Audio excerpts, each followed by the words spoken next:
Next up, let's try some temperature problems. So notice we're given some centigrade. We need to find the corresponding Fahrenheit. So we need this formula here.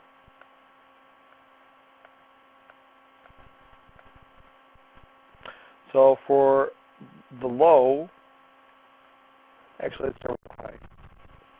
So for the high,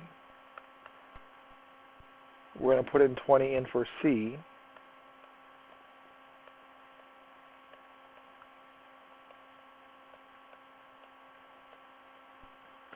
Doing so, we get 68.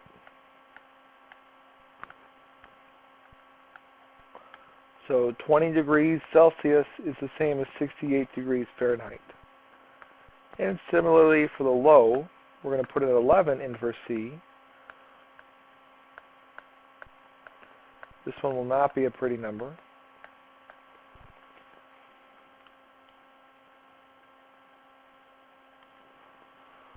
It's not too bad. We get 51.8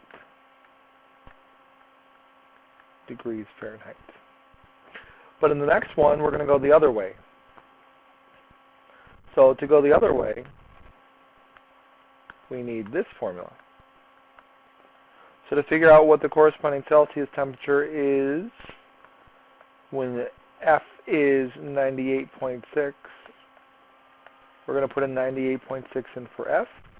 We'll subtract 32, and then multiply by 5, then divide by 9.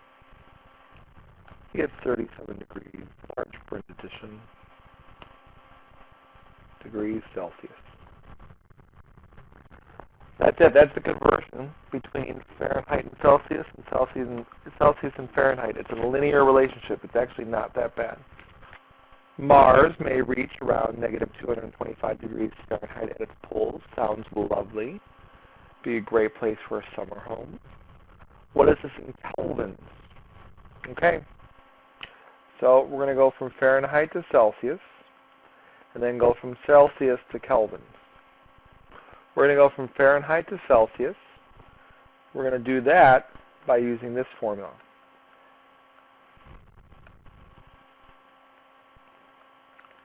Remember, this formula converts Fahrenheit to Celsius. So we're going to say 5/9, negative 225 minus 32. Unfortunately, it's not a pretty number, but that's okay.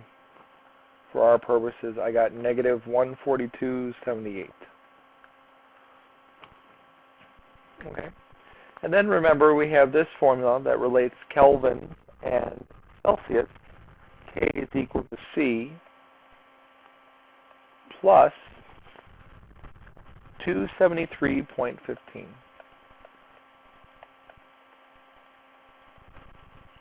So putting in the negative 142.78 in for C,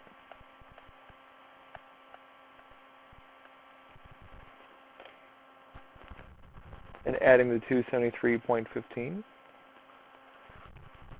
we get 130.37. And then abbreviation for kelvins, unfortunately there isn't one, it's just the word Kelvin. Kelvins, I guess. So negative 225 degrees Fahrenheit is 130.37 kelvins